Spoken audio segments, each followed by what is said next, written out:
2019년 새해에도 변함없이 관심이 쏠리는 것은 바로 재테크. 뜨고 있는 재테크 수단은 다름 아닌 꼬마 빌딩? 소형 빌딩에 투자하려면 얼마가 필요할까? 어떤 위치에 어느 정도 규모를 선택해야 할까? 손해보지 않기 위해 특히 점검해야 할 부분은 초보자도 도전할 수 있게 쉽게 알차게 소형 빌딩 재테크 성공 전략을 알아본다. 예, 요즘에 이 재테크 방법 참 많잖아요. 네. 오늘은 그중에서도 이 소형 빌딩에 집중해서 재테크하는 방법을 알아볼까 합니다. 네, 소형 부동산은 어떻게 투자를 하면 좋을까요? 전문가 두 분 모시고 이야기 나눠보겠습니다. 임동건 대표, 오동협 대표 나오셨습니다. 안녕하세요. 안녕하세요. 반갑습니다. 네, 요즘에 사람들이 모이면 이 소형 빌딩에 관해서 이거 소근소근 얘기하시는 분들이 좀 많으신 것 같아요. 인식도 많이 바뀌었고, 그죠? 예. 왜 그렇게 이 생각들이 좀 바뀌실까요? 빌딩 그러면은 규모가 큰 것들을 많이 얘기하셨는데요. 네. 지금은 규모가 작은 것들을 많이 속닥속닥 얘기하고 계신 거고요. 네네. 예. 개인 같은 경우는 아파트 규제가 좀 심해지다 보니까 그 아파트 규제를 피해서 네. 이런 작은 건물들을 좀 많이 관심을 가지신 거고요. 그리고 법인 같은 경우는 자가 사용을 목적으로 매입하신 분들도 꽤 많아지신 거예요. 네. 그러니까 이제 초저금리 시장이 오랫동안 지속되면서 임대료 낼 바에는 차라리 내가 대출에 대한 이자를 내겠다라는 생각으로 임대료보다 이자 내니까 더 적네라는 네. 생각들을 많이 가지시다 보니까 관심을 좀 많이 가지신 거고요. 네. 그리고 소유와 관리가 좀 많이 구분이 됐어요. 네. 그러니까 아파트 같은 경우는 자기가 가지고 있지만 아파트 관리실에서 다 관리를 해주잖아요. 그러다 보니까 자기가 몇 채를 가지고 있더라도 전혀 뭐 신경 쓸 게 없었거든요. 근데 그것처럼 이런 작은 건물 시장도 관리를 전문적으로 해주는 업체들이 많이 생긴 거죠. 그러다 보니까 별로 신경 안 쓰고도 건물 쪽 이제 생활을 할 수 있는 거죠. 그러다 보니까 그런 인식도 많아진 거고요. 네. 그리고 가장 언론에 노출 많이 되셨던 연예인분들도 건물을 많이 사셨잖아요, 최근에. 네, 네, 네, 그러다 그렇죠. 보니까 빌딩주가 그렇게 멀리 있는 사람들 얘기가 아니구나. 네. 나하고 가까이 있는 사람들 얘기구나라는 맞아요. 생각도 많이 드신 거죠. 예. 그러다 보니까 이 모든 것들이 작은 빌딩에 대한 인식을 많이 바꿔놓은 것들이라고 보시면 돼요. 맞아요. 연예인들이 빌딩 사는 걸 보고 네. 나도 한번 사왔으면 좋겠다 이런 생각도 들긴 하고 그렇더라고요. 아, 그래도 연예인은 돈 많이 벌잖아요. 예. 저는 아직도 빌딩 재테크 하면은 예. 돈 많은 사람들, 또 여유 있는 사람들이나 하는 투자다라는 인식이 좀 있거든요. 실제로 사람들 만나보면 그런 생각 많이들 하지 않으세요?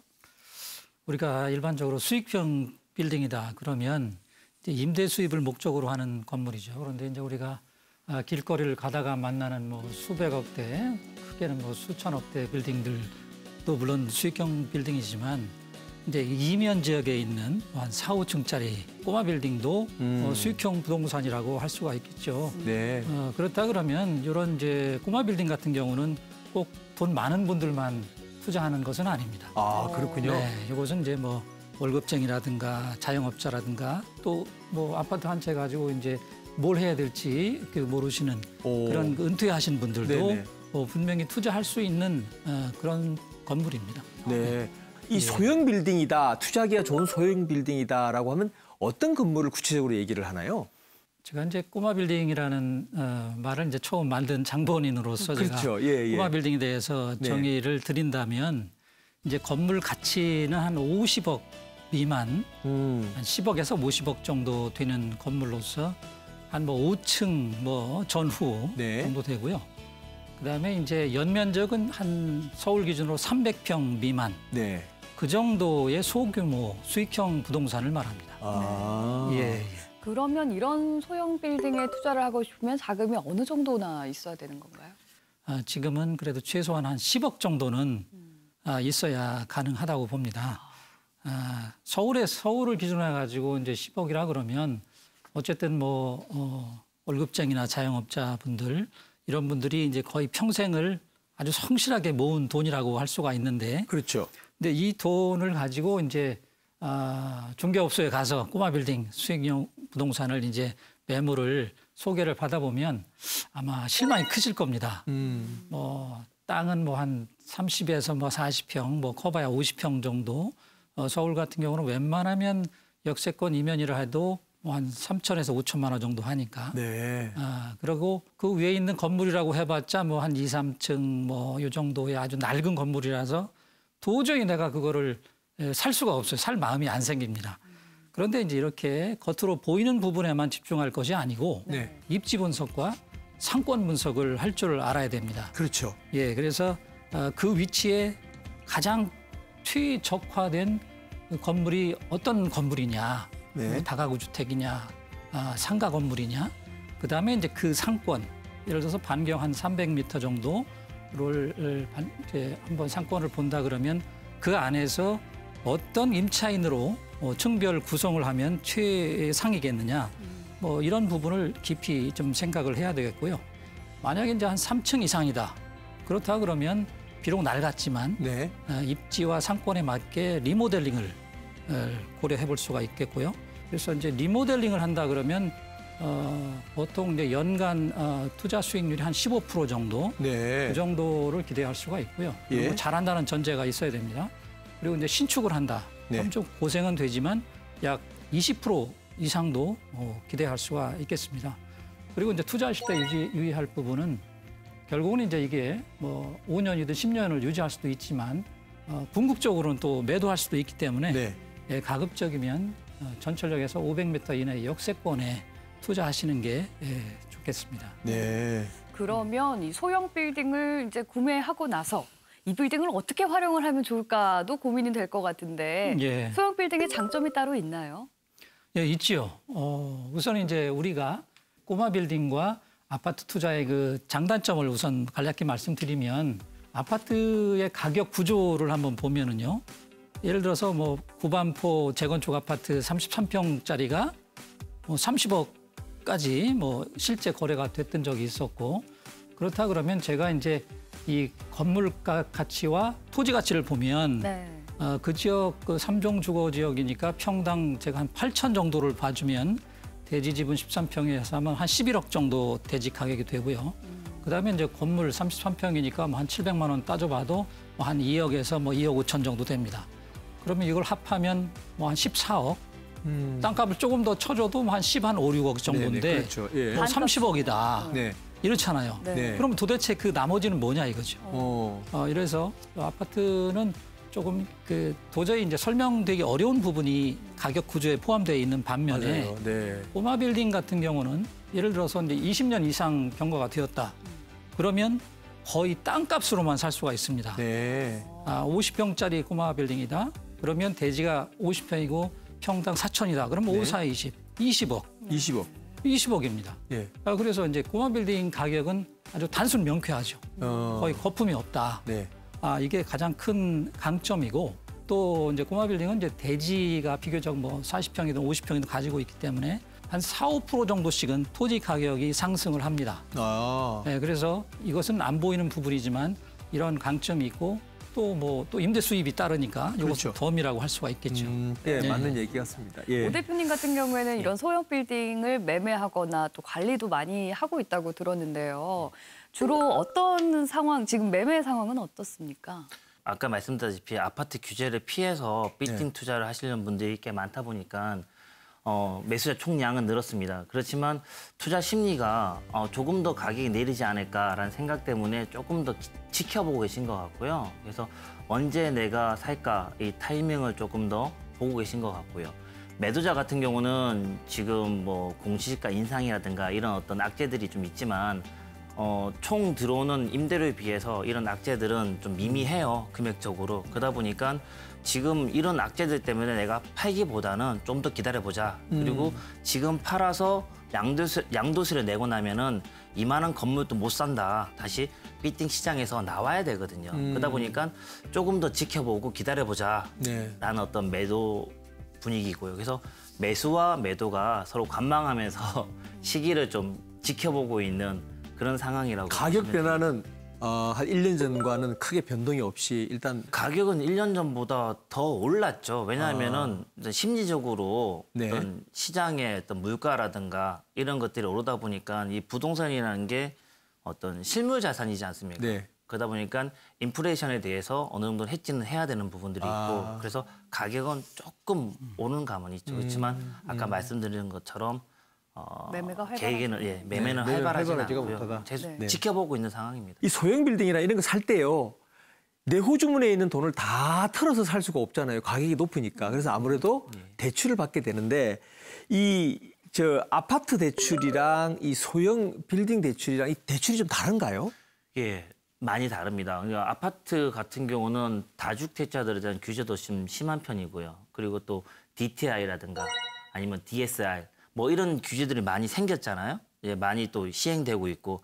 그렇지만 이제 빌딩 같은 경우는 RTI라고요. 네. 임대업자 이자 상환 비율 이 규제만 받고 있어요. 네. 이건 뭐냐면은 대출을 받아서 이자를 내는 그 금액의 150% 정도를 임대료로 받고 있어야지 대출이 나오는 거죠. 상가 건물 같은 경우는 RTI가 150%라는 얘기입니다. 네. 1,500만 원 월세가 나오는 건물에 매입하려면은 대출을 받아서 나가는 이자가 1,000만 원까지 될 때 대출이 나오는 거죠. 그래서 지금 정부에서 얘기하는 게 월세 받아서 3분의 2는 이자로 내고 최대 3분의 1은 가지고 있다가 뭐 시설을 고치거나 그렇지. 유지 보수하는 비용으로 써라. 그리고 그 정도는 나중에 금리가 올라가더라도 어느 정도는 이자 부담이 없을 수 있으니까 어느 정도는 이 정도는 안전하다라고 보는 기준으로 되는 것 같아요. 그렇군요. 이 전문가 입장에서는 이 사시는 분이나 파시는 분들한테 이런 것들은 좀 꼭 알고 좀 이렇게 덤비세요라고 이 조언해 줄 수 있는 그런 지혜도 있으시잖아요. 소형 빌딩을 이제 뭐 매입을 하실 때 그 임차인들이 장사가 잘 돼야지 뭐 임대료 잘 그럼요. 내고 그 임대료 잘 맞습니다. 들어오는 건물이 나중에 파실 때도 좋거든요. 그렇죠. 예, 그러면은 임차인과 건물주는 이제 공생관계입니다. 네. 그래서 건물을 유지하실 때 임차인들의 장사가 어떻게 하면 더 될 수 있는지 임차인과 같이 고민을 한번 해보시고요. 그리고 그런 소형 빌딩의 임차인들한테 방문하는 고객들은 대부분 20대 후반에서 30대 초반에 어떤 미혼 성인 남녀가 제일 많아요. 기혼자보다는 데이트를 하는 미혼자들. 그런 분들이 어디 자주 가고 어디에서 데이트를 하는지 어떤 생각들을 하는지 요즘에 뭐 SNS라든가 아니면은 뭐 이런 어떤 소셜 관련된 것들이 많지 않습니까? 그런 것도 유심히 보시면서 그분들하고 같은 생각을 하시면서 그분들이 많이 이제 얘기하고 있는 곳에 건물을 사시고 또 그런 건물을 또 잘 관리하시고 하면은 이 소형 빌딩 재테크에서 어느 정도는 성공하시지 성공할 수가 않을까 있다. 네. 예, 그 생각합니다. 말씀이시군요. 예. 예, 임 대표님. 예, 빌딩 재테크라고 해서 돈 있는 분들만 할 수 있는 것은 아닙니다. 분명히 지금 이제 사회 초년병부터 시작을 할 수 있는 게 또 특히 꼬마 빌딩 재테크라고 할 수가 있는데요. 그만큼 이제 장거리 마라톤이라고 생각하고 준비하면 될 것 같습니다. 예를 들어서 월급쟁이를 하면서 뭐 한 2천만 원, 3천만 원이 모였다. 네. 그러면 이제 요즘 지어진 이제 신축 역세권 신축 빌라에 뭐 예를 들어서 전세를 끼고 산다든가 이렇게 어떤 작은 돈이라도 좀 실천을 해서 네. 눈덩이 굴리듯이 점점 종잣돈을 키워 나가면서 10억 정도에 도달하면 네. 비로소 그때부터 이제 융자 한 30% 안고 보증금 안고 한 뭐 15억대부터 이제 구입해서 리모델링을 할 수도 있고 아니면 뭐 10억짜리 이 땅을 사서 땅 담보 대출을 해서 이제 건물을 지을 수도 있고 네. 10억까지 걸리는 그 기간이 중요할 뿐이지 10억 정도가 되면 분명히 이제 꼬마 빌딩 재테크에 입문을 할 수가 있습니다. 그렇군요. 예. 그 소형 빌딩, 어려운 줄만 알았던 소형 빌딩에 대해서 친절하게 말씀해 주셔서 대단히 감사합니다. 잘 예, 들었습니다. 고맙습니다. 네, 고맙습니다.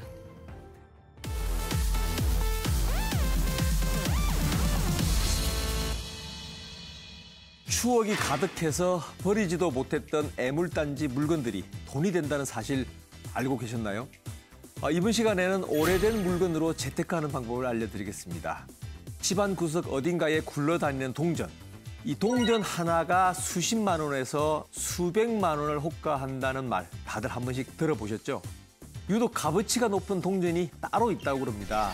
이 69년과 70년에 발행된 10원, 그리고 72년과 82년에 발행된 50원, 70년과 81년에 발행된 100원짜리 동전은 혹시라도 보시면 잘 챙겨두세요. 그리고 또 있습니다. IMF로 생산량이 적었던 1998년도에 나왔던 500원짜리 동전은 부르는 게 값이라고 합니다. 만약 희귀 동전을 찾았다면요, 화폐 거래소에 직접 가시면 됩니다. 감정을 받으신 후에 팔면 되고요. 근데 여기서 꼭 기억을 하셔야 될 게 있습니다.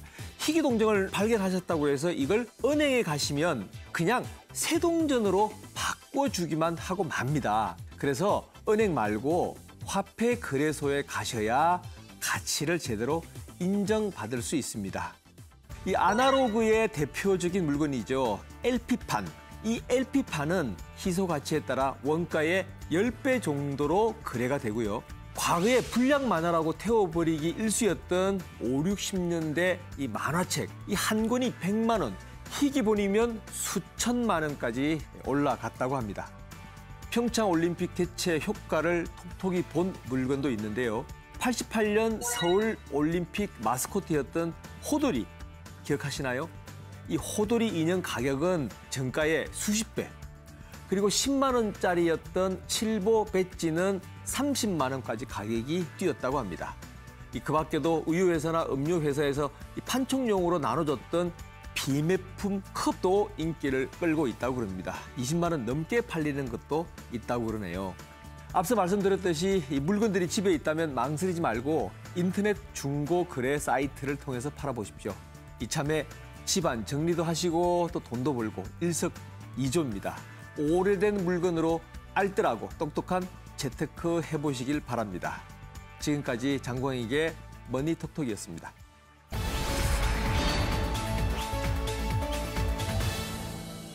(1964년) 하루 세끼 챙겨 먹는 게 흔한 소원이던 시절, 상공 8,500km를 날아 도착한 낯선 땅 독일. 섭씨 40도에 육박하는 지하 수천 미터 굴속에서 광부번호 1662번으로 불리며 고된 노동에 시달렸지만 꿈만은 잃지 않았던 사나이 권희종. 과연 80년의 세월 동안 써내려온 그의 인생에는 어떤 이야기가 담겨 있을까요? 누구보다 치열했고 누구보다 꿈 많았던 그의 이야기를 들어봅니다. 네, 차윤아 아나운서. 네. 혹시 영화 중에서 이 국제시장이라는 영화 보셨어요? 아우, 너무 유명한 영화였죠. 주인공이 독일로 광부 일을 떠나서 네. 또 다시 파독 간호사와 또 사랑을 꽃피우는 그런 영화 아닌가요? 몇 년 됐죠?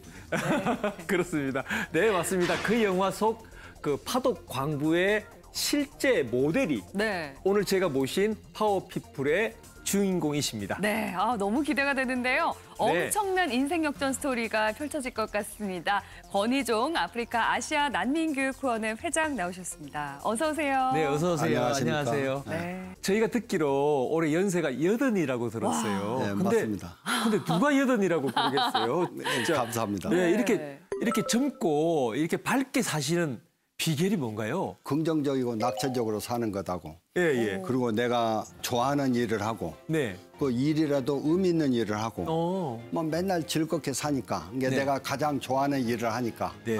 지금도 일을 하고 있으니까 그리고 운동도 하고 즐겁게 살고 이게 늙을 시간이 없어요. 자, 이제 본격적으로 인생 이야기를 좀 들어볼까 싶은데요. 회장님을 대변하는 가장 대표적인 말이 바로 파독 광부잖아요. 네, 맞습니다. 어떻게 독일로 가게 되셨어요? 1960년 초는 우리나라가 너무 가난해서 그냥 사람들이 먹고 사는 것 자체가 어려웠어요. 그랬죠. 그러니까 그때 당시에 뭐 가는 사람들이 여러 유형이 있지만 제 경우는 뭐 많이 배가 고파서 밥 먹고 싶어 밥 좀 실컷 먹고 싶어서 갔다고 아이고. 보시는 거에 좋습니다. 네. 그때는 뭐 유명한 명문 대학을 나와도 뭐 일자리가 없었으니까 너무 가난해서 많이 갔지요. 회장님 얘기를 할 때마다 자신의 운명을 바꾼 신문 기사를 본 게 있다라고 얘기를 해요. 그 운명을 바꾼 신문 기사 내용이 과연 무엇이 있을까요? 예, 저는 이제 군대 갔다 와서 네. 이제 시골에서 농사짓다가 네, 이제 네. 먹고 살 길이 없으니까 네. 서울에 바로 이 주변에 을지로 충무로 입구에서 네. 막노동을 하는데 그때 이제 저 같이 일했던 사람이 그 야야 이거 좋은 기사 났다. 우리 이런 일 하지 말고 네. 이런 데 가자. 그래서 보니까 이제 서울의 유명한 신문사에서 그 광고로 냈는데 파도 광부를 모집합니다. 이렇게 나왔어요. 그때 지원한 사람들은 아마 신문 광고 보고 했을 거예요. 우리나라가 경제적으로 굉장히 어려운 시기였을 텐데 그런 시기였는데. 굉장히 어려웠죠. 경비가 좀 지원이 됐었나요? 비행기 값은 그 사람들이 됐어요. 비행기 값은. 네. 그 외에 경비는 뭐 옷을 맞춰 숙박비도 입고 필요할 나와라. 거고. 뭐 독일로 가기 위해서는 광부 경력도 있어야 하는데 네. 광부 경력이 없는 사람은 뭐 서류를 만들어야 하잖아요. 네. 그런데 돈이 많이 들었어요. 그러니까 제 경우는 이제 시골에 가서 형님한테 막 사정해가지고 전 재산인 소 한 마리 팔아서 아이고. 옷도 맞춰 입고 아이고. 신발은 구두는 못 맞춰서 친구한테 가서 뒷창에 다 떨어진 구두 한 컬레 얻어 신고 넥타이는 지금도 내가 많은데 그때는 넥타이가 없어서 친구한테 가서 넥타이 하나 얻어서 매고 네, 그러셨네요. 그렇게 갔습니다. 처음 딱 독일에 갔을 때 숙소에 딱 도착한 순간 심정이 어떠셨어요? 서울에서 출발할 때부터 막 흥분의 도가니죠. 사람들이 네. 그렇잖아요. 네. 일단은 지하에 가서 광산에 가서 일한다는 그런 것을 미처 생각하지 않고 그냥 막 부풀어 가지고 막 부푼 꿈을 안고 막 해외에 간다. 해외 간다. 네. 독일 사람들이 어떻고 뭐 근면하고 성실하고 뭐 전략행위고 맞아요. 부자나라고 그러니까 독일을 굉장히 공격하는 좋아하는 그런 흥분된 도가니에서 그냥 가서 일단 가서 비행장에서 düsseldorf라는 비행장에서 내려가지고 숙소를 갔는데 숙소가 한국의 군인들 잠자는 것 같은 그런 막사 같은 곳인데 네. 그러나 방은 각각에 있었어요. 처음에는 뭔지 모르고 그냥 너무 꿈에 부풀어 가지고 가는 그런 분위기였죠. 그 일을 하면서 가장 힘들고 고됐던 순간을 이거 떠올리자면 광산이라 뭐 힘든 것은 말할 수가 없죠. 왜냐하면 남자 어느 나라든지 남자의 직업 세계에서 네. 더 이상 갈 곳이 없는 곳이 막장이랍니다. 국제시장 영화 보신 바 같이 그 국제시장의 그 스토리가 제 거거든요. 저 같이 그 제 책을 가지고 가서 저희 집 사람하고 저하고의 그 스토리를 잡아가지고 영화를 그렇게 만들었거든요. 광산의 위험 부담이 여러 가지가 있는데 가장 큰 위험이 이제 가스 폭발이잖아요. 네. 그 그렇죠. 국제장에서 맞아요. 본 것처럼. 예. 그다음에 천정이 갑자기 무너져 무너지거나. 내리는. 천장이 무너지니까 그냥 죽는 거죠. 죽는 거죠. 그리고 또 세 번째는 막 기계가 많아가지고 그 지하는 많이 다쳐요. 손이 떨어져 나가다든가 막 발이 그냥 떨어져 나가다든가 잘려 나간다든가 막 기계에 많이 노출되고 그리고 이제 그냥 제대로 살았다고 하더라도 이제 석탄가루는 안 좋은. 빠져나와요. 석탄가루는 한 일주일 지나면 빠져나오는데 네. 돌가루가 이제 허파에 머물러 가지고 진폐증이나 이런 이제 병에 걸려 가지고 죽죠. 근데 지금 독일의 광산에 갔다 온 사람들이 많은 사람들이 그런 직업병으로 지금 많이 사망했지요. 그 당시에 이제 박정희 전 대통령이 독일을 찾았을 때 그 기분이 어떠셨어요? 상상을 못하죠. 그러니까 한국의 대통령이 온다는 거 그냥 우리들 보낸 사람이었어요. 그때 당시에. 네, 그 직접 정부. 다 이렇게 위로하고 안아주고 그렇죠. 그러니까 어머니 아버지처럼 뭐 멀리 고향을 떨어져 있으니까 향수도 있고 그런데 이제 한국에 국가 대통령이 온다니까 그 감정은 뭐 말로 표현할 수가 없죠. 그렇죠. 그런데 이 말을 했을 때 가장 우리가 슬퍼했을 거예요. 우리 당대는 못 살아도 여러분들이 외교관처럼 비록 광산에서 일을 해도 열심히 일을 해서 돈도 벌고 한국의 국가 발전에 기여했으면 좋겠다. 아이고. 근데 우리 당대에는 못 네, 살아도 네. 후세대에게 정말 멋진 나라를 부강한 나라를 물려주자. 거기에서 막 눈물바다가 됐지요. 이 가족들도 보고 싶고 뭐 그렇게 했을 텐데 이 통신이 잘 안 돼서 이 고향에 계신 부모님들하고 연락하고 싶어도 연락도 못하고 참 그랬겠어요. 죽어도 연락 못했을 거예요. 왜냐하면 통신이 발달하지 않아서 지금처럼 뭐 편지 보내도 뭐 3개월 걸리고 사실은 그 광산 일이란 것이 그 광산에서 일하다 보면은 이게 지금 완전 복장이거든요. 이게 네. 이게 광부 내가 이거 납니다 지금 나의 모습 이게 완전히 이런 모습. 회장님의 모습이시군요. 예, 모자에서부터 밑에 신발까지 이거 모습인데. 네. 네. 근데 이제 광산에 아까 위험부담 그런 것도 힘들지만 근데 제일 힘든 게 향수병이라고 할까요? 뭐 부모 형제가 보고 그럼요. 싶어서 뭐 매일 저녁에 막 그럼요. 네. 베개를 붙들고 울고 막 그런 향수병.